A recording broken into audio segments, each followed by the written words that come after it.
Welcome back everyone to my Let's Play of Ogre Battle, March of the Black Queen. And we're still here in the Pogrom Forest. Really big map, so we still got a lot of work to do here. We did a lot in the last episode, took care of a lot of enemy units, set up a nice little wall there. But we're eventually going to have to move forward a little bit there. As you can see, that one wizard unit just retreated to that city down to the south. Surprisingly, because they weren't, they still had, 66% of their strength, but, we're eventually going to take that over that city. We're going to push our line a little bit forward. So, but we got to get some healing done here first. Probably maybe wait until daytime, because remember, a lot of these enemies are, low alignment, so they fight better at night, so wait until day when they're weaker, then we can have a more successful push forward, so.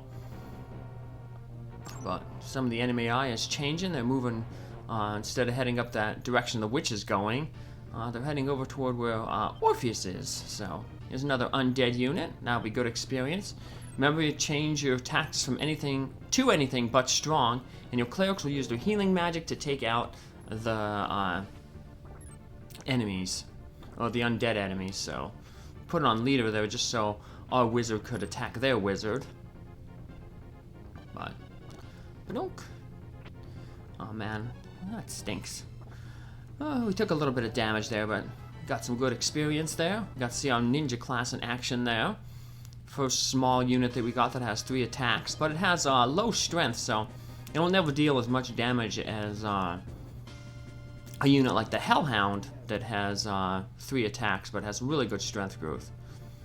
In fact, someone did a study of all the characters at level 25, and the one that had the most stats was actually the Hellhound, so they have really good growths in pretty much all their stats, so. Got a minor unit here, we'll put it on weak, that way we can have our Valkyrie there use her lightning against the golem, because our fighters ain't going to deal too much damage to the golem. Remember, they have really high physical defense, but really low magic defense, so hopefully we can get our fighters eventually classed up to knights. Yeah, we run into a neutral encounter.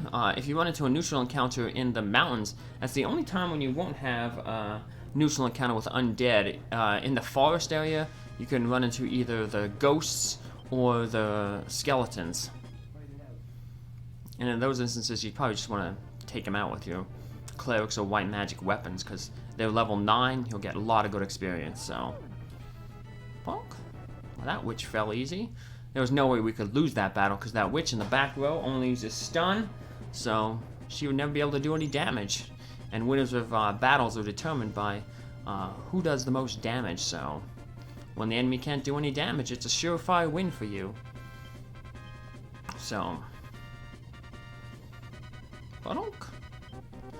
And all our units there are pretty much healed up, so we'll push forward a little bit there. And that wizard unit is escaping.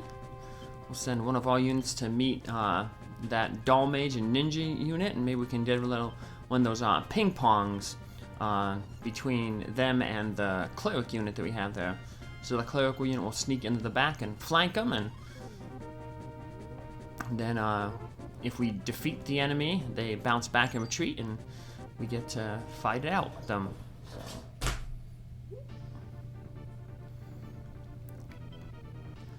And let's see, what do we got here? We'll put it on strong. We don't want to take out that wizard unit, the leader, because it will, well, I wasn't going to take out the wizard unit, but because then it would retreat back to the thing, but now we might want to take it out so we can maybe protect that soldier that we got there. The wizard's going to be targeting him because it looks like their target is on weak. So maybe we can put all these characters to sleep here. That'll eliminate the threat of that wizard there. Hopefully we can have our cleric heal up our soldier there in the front. There we go. Now we take out the wizard, and luckily these guys, they will retreat in the direction that they're moving. If the ninja doesn't take this guy out, and he does, nice. Yeah, it wouldn't matter if we did take out that wizard as the leader, because if it would have retreated, it would have retreated to the right. So it would have, when we were trying to retreat back to the enemy base, it would just run into our cleric unit there again, so.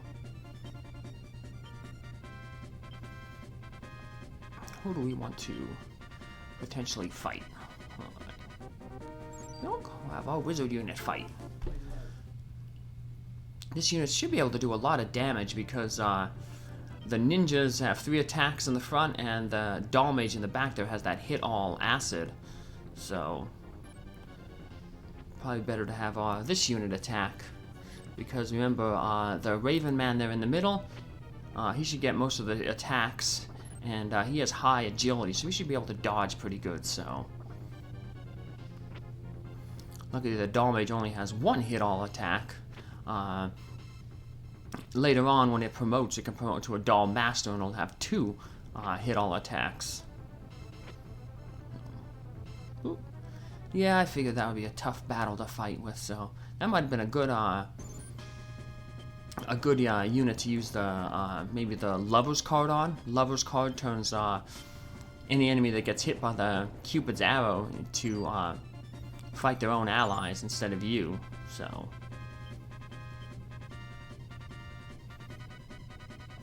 pull our characters back here a little bit. Let's see how this one goes. Our Griffin has some pretty good agility too. It might be able to dodge some of those ninja attacks. We want to put our targets on weak, yeah, so we can take out that front row ninja. Beastman has really good strength growth, so he might be able to finish it off. Well, he missed, unfortunately. So, but our good old Griffin did not. So, even though the ninjas have high agility, Griffin does as well. So he managed to hit. We might be able to take out this. No, we don't.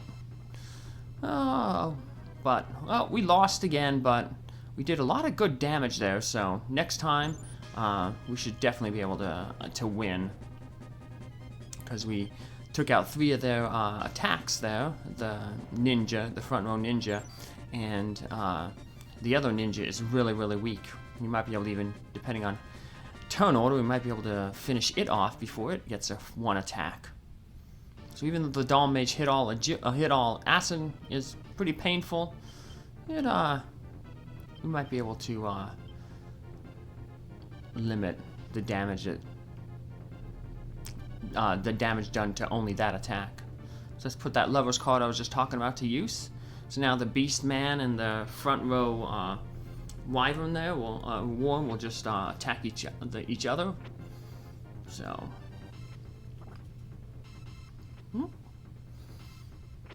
Now it's we just have to hope that they hit each other. So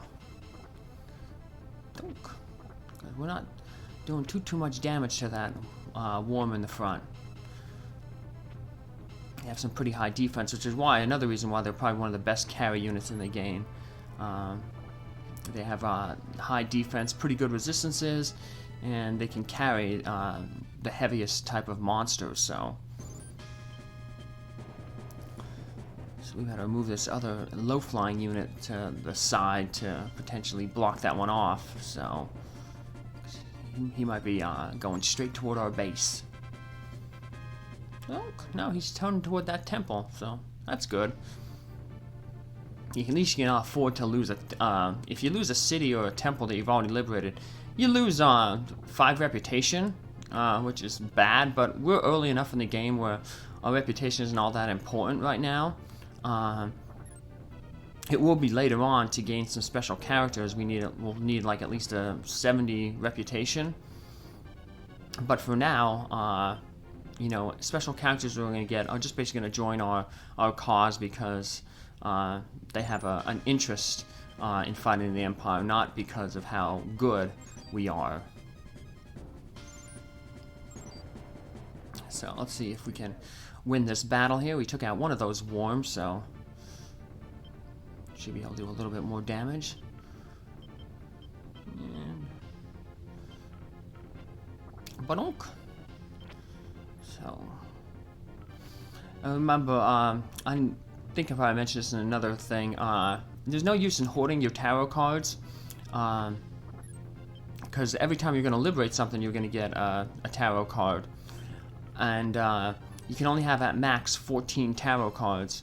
If you have 14 tarot cards and you try to draw another tarot card, it'll give you the option of keeping the tarot card you just drew, or discarding one of the, keeping the tarot card you just drew and discarding one of the ones that's in your inventory already, or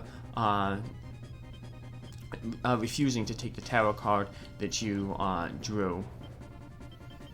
So here we can do something. We can do a little bit of swapping around here.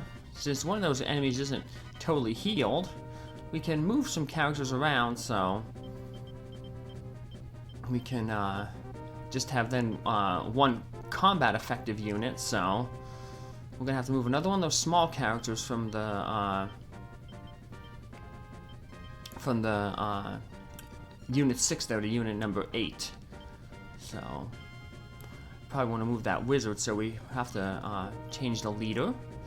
So let's see what we can do here. So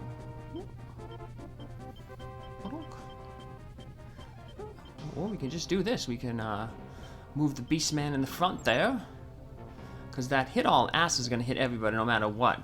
But we don't want that griffin being targeted by the ninja, because he could then be defeated. So don't want that to happen. So this seems like a good unit to use that lover card on, especially because you want to buy some time. We have that one unit that's retreating to our temple in the back.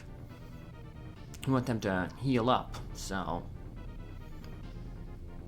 this is, of course, would have been a better unit to fight during the day, because Beastmasters tend to be neutral, but the worms there, they are definitely on the evil end, so there'd be much less effective fighting in the daytime. So, but we took out a big threat there with the worm. Mainly, the big thing is we'll really hamper the movement of this unit. So even if they did survive that encounter, they would no longer be high-flying, because all the high-flying characters in that unit were defeated, the worm. So they'd just be planes, and they'd be easy pickings for our flying units. So maybe our griffin will go first here with high agility and use the gale to take out the ninja. Oh, very close. Though. But it would be nice if we had the ninja taken out by the Beastmaster there, or the Beastman. That way we could have had both the attacks, one of the wizard's attacks used on the doll mage. But well, that unit should. I guess it's good that it. If it would have, if we would have won, it would have retreated, and we'd have to hunt it down. So this way, that other wizard unit that's healing on the temple can just sneak right in and take it out. There's our Hellhound unit again. Another unit that we would like to fight more in the day, because of the evil alignment of the Hellhounds and of the Wild Man. But luckily the Wild Man is in the back, so he only has one attack, and it means that all our firepower will be focused on the Hellhounds. Otherwise, you'd risk potentially defeating the Wild Man and having that unit without a leader and retreating back to the enemy base to fight again, so.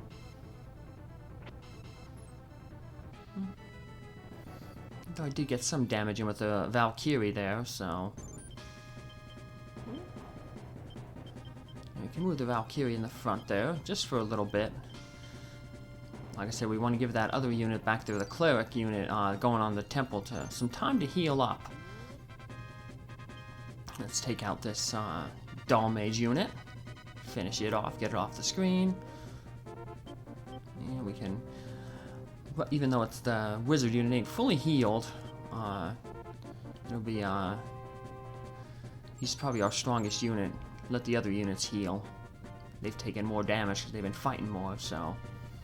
Even though the Doll Mage is moving pretty fast, it'll slow down once it hits the river.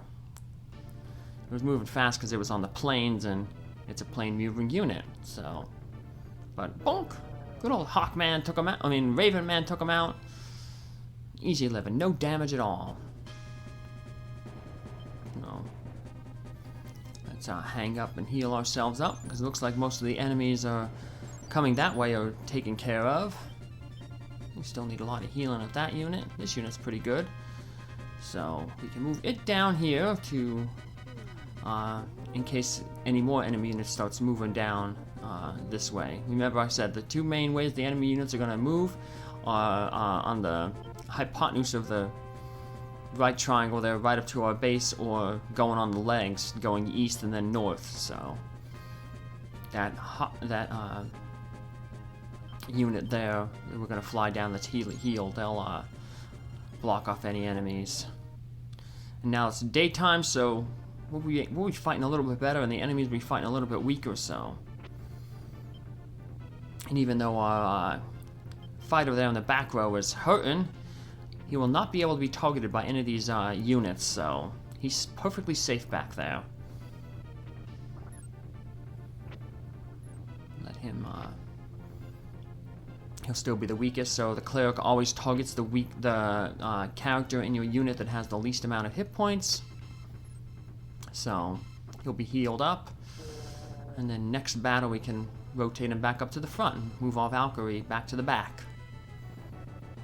Cleric gained some stats there.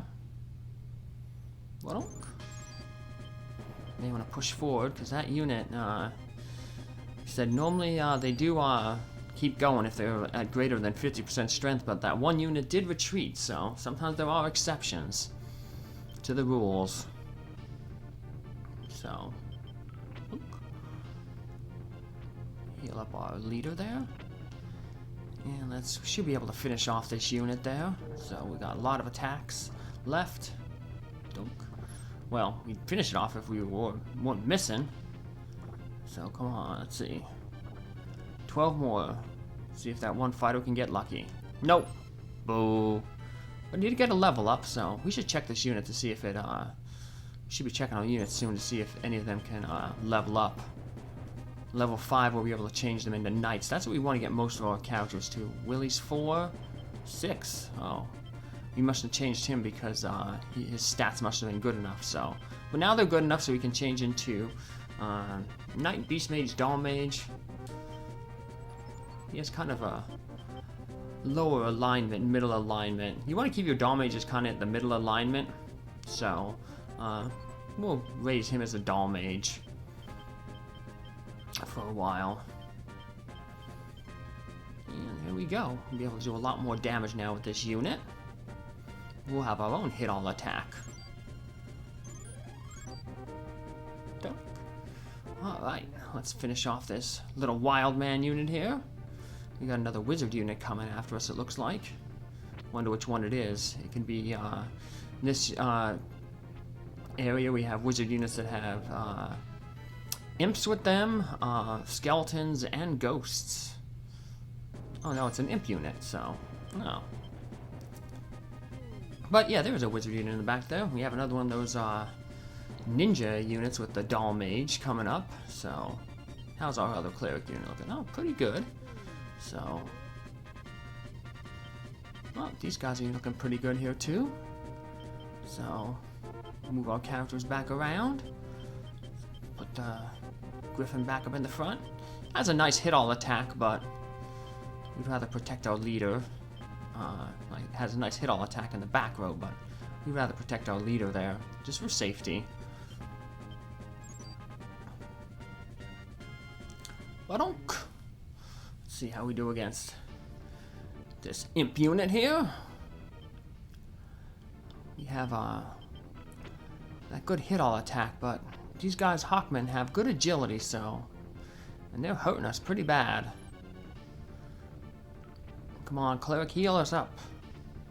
Yeah, we only have to really, I think, worry now about the Hawkmen in the front row. I think the ones in the back have all used their attacks up, so we should be fine here, even though we're kind of living on the edge there. And our wizard, you can see he's not doing all that well in the daytime. his spells are not doing too much damage, so... This city is about to be liberated by Orpheus' unit, so we can rather than retreat back to that cleric town. Oh, I had another unit actually go there. I thought I put Orpheus' unit there to liberate, but ooh. Guess I got mixed up a little bit there. Emperor card gives every character in your unit an extra attack when used in that battle. It's really good for bosses, so... Because remember, if in a boss encounter, you have to defeat the boss. I hear that the bodies of those who were massacred still lie in the forest. Last year, several people went in the forest to try to bury them, but they never came out. I guess that those who couldn't rest are still wandering the forest. They probably want to be friends with those who are still alive. It's a sad tale. So I guess what he's kind of telling you there is that, hey, you know, like, they still want to be friends with people. That basically telling you that, hey, you can actually recruit undead. But, like I said, they make really good tanking units, especially in this early game, because the enemy units don't have many clerics or characters with white magic. So, as you can see what we did there, we just switched a fighter from one unit to another, kind of what I was thinking about doing with the Griffin unit earlier. That way I only have one unit there in need of healing. So, because the enemy is coming out in pretty strong forces here, so we need to get as many units as we can to the front row. We can't rely on our Valkyrie and Hawkman unit there to do all the work. I mean, they'll put Raven Man unit. They'll put in some good work, but we want to be able to keep rotating units in and out. Like I said, that helps increase the survivability of our units, and two, it prevents one unit from doing all the combat. Remember what they're saying, when we get to the point of basically the unit leader, that's a good time when you want to finish off the level. Otherwise you're kind of being looked at like a bully because your character's a higher level than the enemies you're fighting. So when you're moving around and rotating your units out, none of them are getting super strong. So no one unit is taking up the brunt of the fighting and gaining all the experience. Looks like that wizard unit is going to be able to sneak past our Valkyrie unit there, but it's probably the one with the, since it's moving pretty fast, it's probably a low sky unit, so it's probably the one with the ghost, so nothing to worry about. We have that cleric unit up there to take it out real easily, so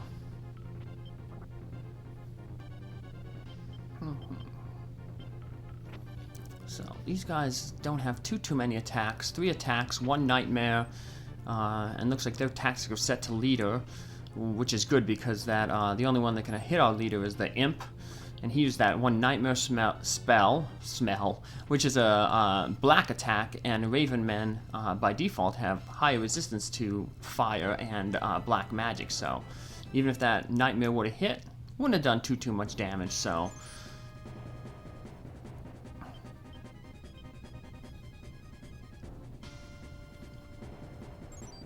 so let's see, hopefully that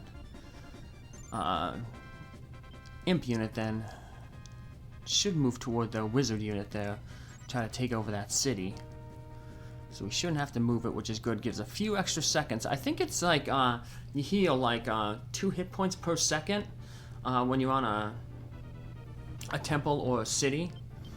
So yeah, even just a few extra seconds can be a major difference, especially early in game like this when your characters don't really have a lot of hit points. So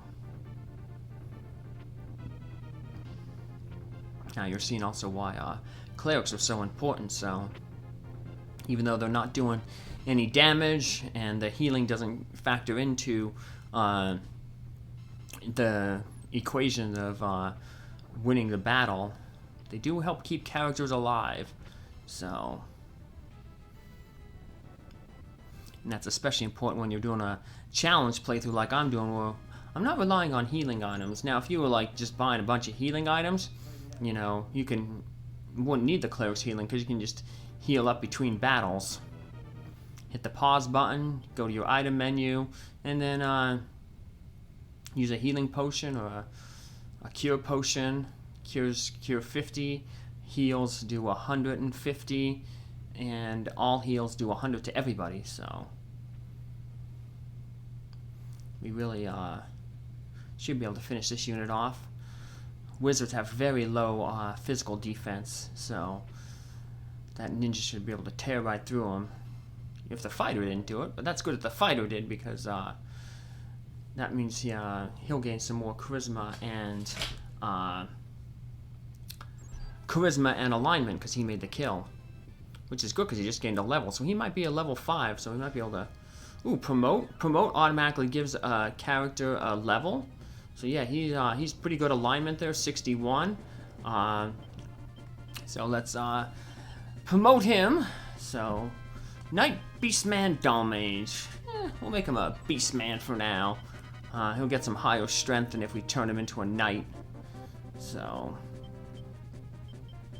Beastmen have really good strength growth, but I guess that's because no matter what, if you keep promoting them in the Beastmaster tree or Beastman tree, they'll become Beastmasters later on, and with a special item they can become Dragoneers, and then eventually Dragoneers can become Dragon Masters. But no matter how you do that, they'll only ever have 2 attacks.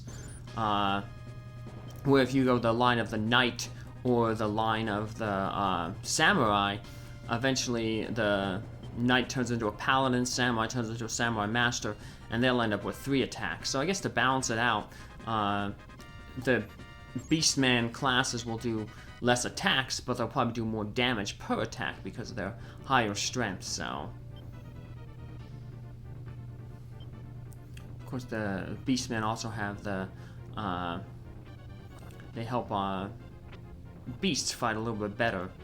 So, and there is a thing called like unit synergy. It's not really too important right now. Later end game, but each class has kind of a number value associated with it, and you basically want whatever your leader of the class is, you want all the characters in that unit to kind of be between either 10 above or 10 below the class, the number of your leader, because then they can get like some little extra bonuses to their stats. And if they're in opposite, then they if they're more than that 10 in either direction, they get like a little bit of a stat penalty. It's not usually too much to worry about, but if you're really min-maxing your units and worrying about it, it is something to consider. But right now, we're just mainly worried about just getting units to have experience so they can get their first promotion. So most of these low-level, first-level type characters, they're kind of in the middle, so everyone's going to kind of be within one another, close in that range anyway, so the stat bonuses ain't all that important. It's just that when you start getting more divide between your characters, that's when you can see the synergy stuff type comes into play. So your paladins are obviously gonna, right now they're, maybe fighters in the middle, but as they become paladins, they'll, maybe go down into the 30s, where the demons might be going up into the 70s. So, paladins, demons ain't gonna fight well together.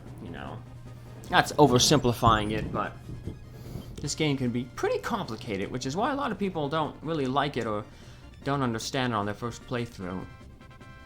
So, but when you do kind of learn it, it's kind of like Final Fantasy Legend 2 or even Final Fantasy 2, where the system is kind of it's not normal, or it's different compared to most RPGs, where you don't necessarily have to worry about your stats and other things like reputation as much. Where this game has a lot more strategy to it, I guess, being a strategy RPG. Just like how Final Fantasy II has kind of the weird leveling system with no experience points, and Final Fantasy Legend 2 is the same way. Which makes sense because the director, did both of those games. Same director. He basically used that leveling system of Final Fantasy II in the Saga series, so...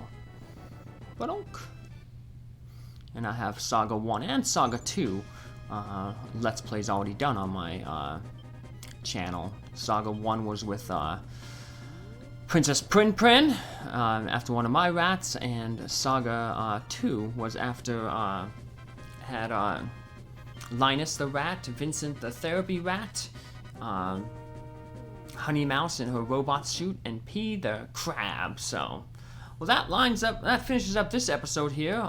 Next episode, come back and we'll hopefully finish off the Pogrom Forest, this big map. Take care. Thanks for following along. Bye.